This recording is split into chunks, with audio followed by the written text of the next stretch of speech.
In 2018, one of the major annoyances of Nintendo fans was that Nintendo was still producing software for the 3DS instead of putting more games on the Switch. While there were still some 3DS fans out there, myself included, most people thought Nintendo was wasting resources on a dead console as people described it. But Nintendo kept making more games like WarioWare Gold, Detective Pikachu, the Captain Toad port, the Luigi's Mansion remake. I could go on. But during 2018, early 2018, the March 8th Nintendo Direct announced a 3DS title no one saw coming. Nintendo announced a full remaster of Mario & Luigi Bowser's Inside Story. ALPHADREAM, developers of the Mario & Luigi series, would be the developers of this remaster, alongside internal Nintendo support by Nintendo EPD Team 2.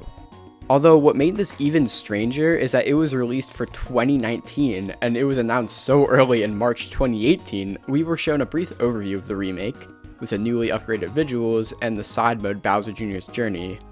The reception was positive for the game itself, but overall it was quite mixed. A lot of players were confused by the decision to remaster Bowser's Inside Story when you could already play it on a 3DS technically, since the original was on the DS. Players were also confused as to why Nintendo and ALPHADREAM chose to remaster Bowser's Inside Story instead of Partners in Time, because it made more sense to remaster the games in order, because in 2017 the remaster of Superstar Saga was released. Lastly, fans were confused as to why this couldn't just be a Switch remaster. It'd make more sense since it'd be releasing in 2019, and the Mario & Luigi series, one of the bigger Mario spin-offs, still didn't have a Switch entry. Nevertheless, it still looked like a good remake overall, just questionable from a business perspective.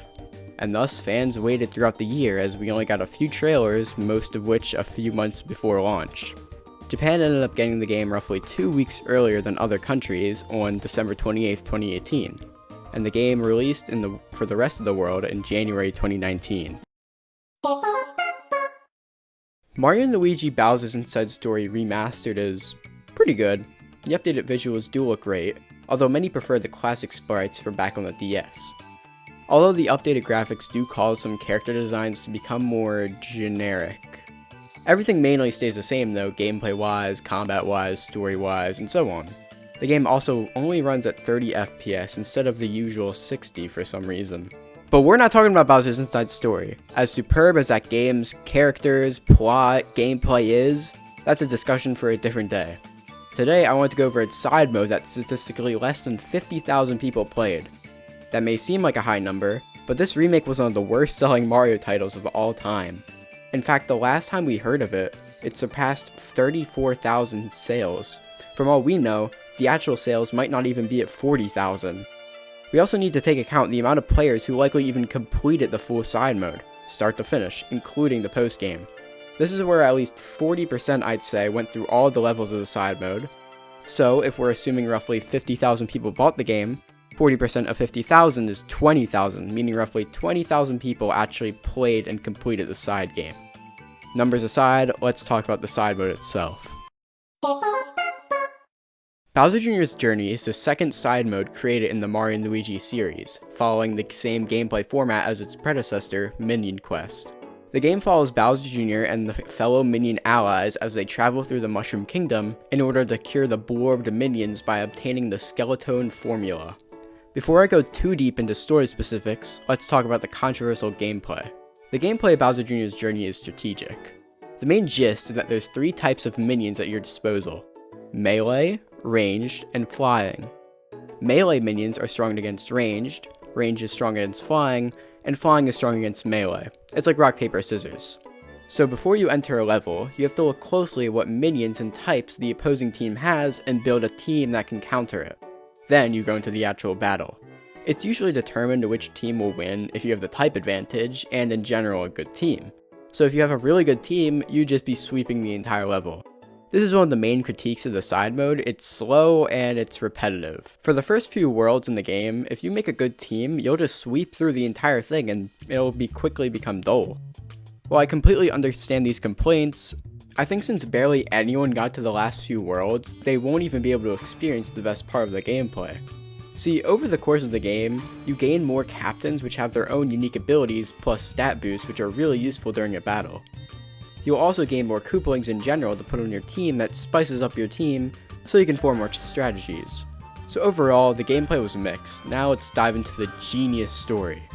When later asked a few days after the launch of the game, the developers at ALPHADREAM said that they remade Bowser's Inside Story because it was the most popular and well received. They also did it because of the possibilities with the Bowser and Bowser Jr. father-son dynamic.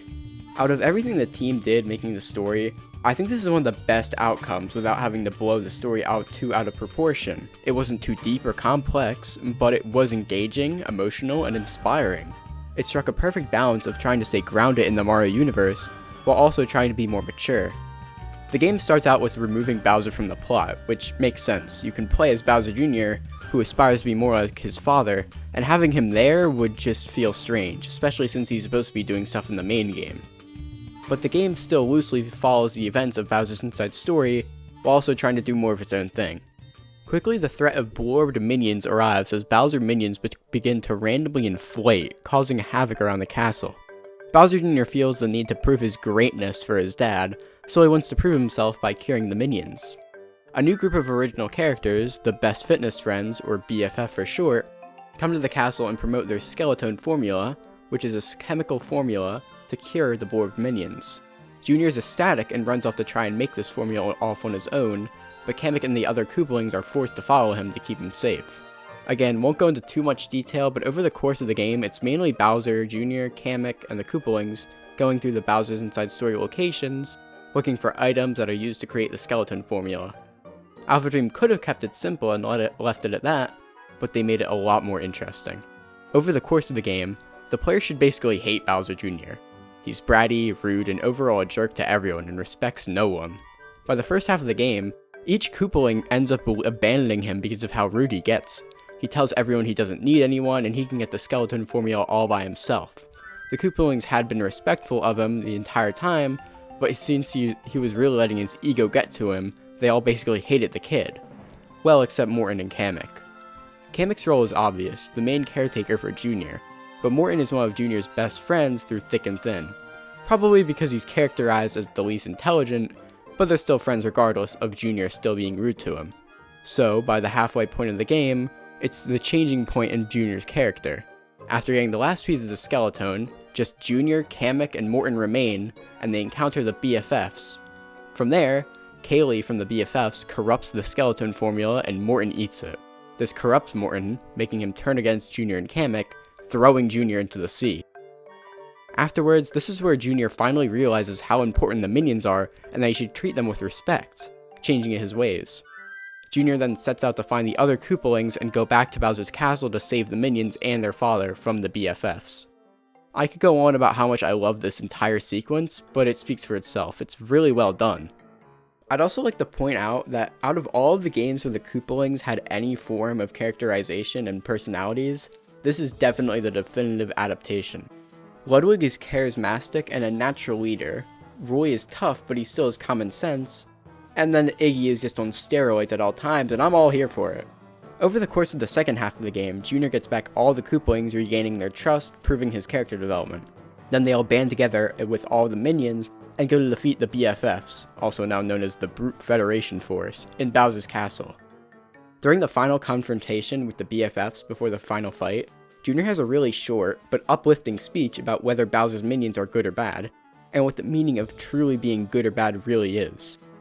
Despite how you feel about the game, you have to admit that heart and soul was put into this side mode, which is why the pain I felt that when I heard ALPHADREAM declared bankruptcy hurt it so much more. Now, we can transition over to the fate of these talented developers. Even back in 2018, it seemed apparent that ALPHADREAM, the developers, were still doing good as a company. They were still hiring people, even devs for the Switch. Although this image they were putting on was fake in reality. Even back in early 2018, ALPHADREAM was in over 400 million yen of debt. That's $3.7 million.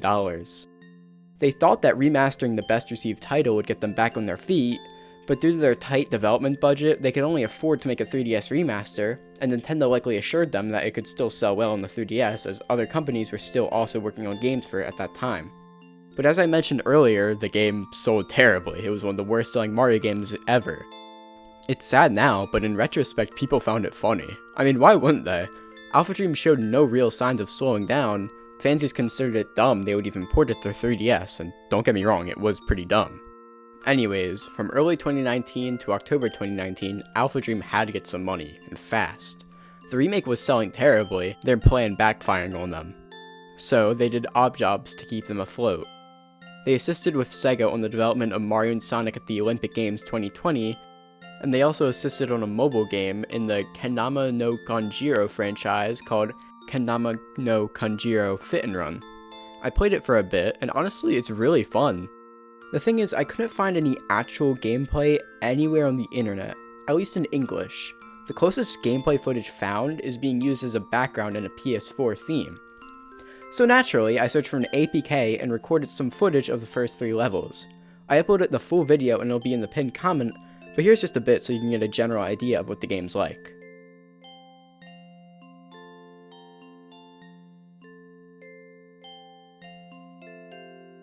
The game was shockingly creative for a mobile game, and I enjoyed my time with it.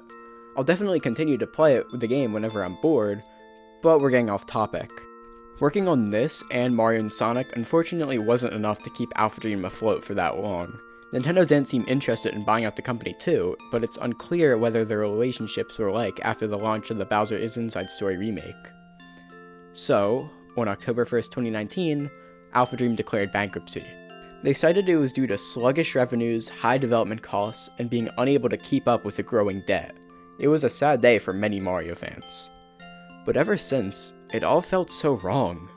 Was that really it? This company's beautiful legacy, ruined just because they made remakes for the dead consoles? Surely there had to be more closure to all this, right? I was wrong, and this was all we had. We were all just kinda left in the dark. Say what you want about Paper Jam or the remakes, but you have to appreciate how amazing ALPHADREAM was. They are by far the most consistent development team I've ever seen.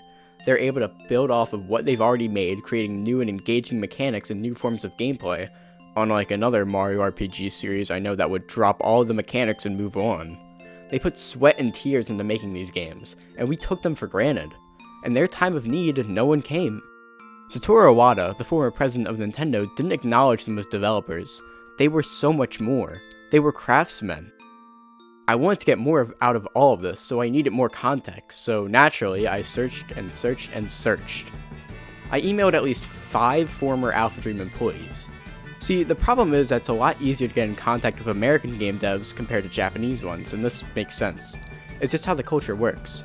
Japanese people are usually a lot more secretive and aren't really into social media and such, and they're essentially a lot more secretive about their careers. So from the beginning, I knew no one would respond, and no one did, as I expected, but I kept searching. There was one guy specifically who seemed to be one of the few employees that came from America but must have moved to work at ALPHADREAM. I did so much research without going too far, and found another email. Emailed that one, very politely, asked if I could chat about how the last few months of the company were like, an interview almost. And there was nothing. I finally realized I need to stop. This was getting way too much. I was going way too far. Maybe I should just... He responded. It wasn't much, but it was an actual response from a former employee of ALPHADREAM. I don't want to reveal his identity for the sake of his privacy, but I'm only going to say that he's one of the few English-speaking ALPHADREAM employees from before they went bankrupt. He said he appreciated my digging to find him, but he won't want to speak about the company for everyone else, which I completely understand. There was one thing he said that is also really what I needed to know. I quote from the man himself, "I can say that the team," referring to the ALPHADREAM team, "still keeps in contact with each other, and we are still doing alright with most of us still in the game industry." This was enough. I don't need an interview going behind everything that happened to the company behind the scenes. As long as the employees are all doing okay after the bankruptcy with new jobs, that's enough for me. Don't get any hopes up. I doubt many are working for Nintendo though. From the ones I've seen, they all seem to be scattered around working at different companies like Square Enix, Sega, or smaller places like Solo. What this means for Mario and Luigi is a different story for another day. For now, let's just cherish what the developers have done for us all, giving us fantastic games, even ones outside of Mario and Luigi. And that's all I got for this video. On a real note though, that email response I got from that former employee was the big thing that caused me to make this video, and all the other ones that are out now. Thanks for watching till the end, and feel free to check out my other Nintendo related videos.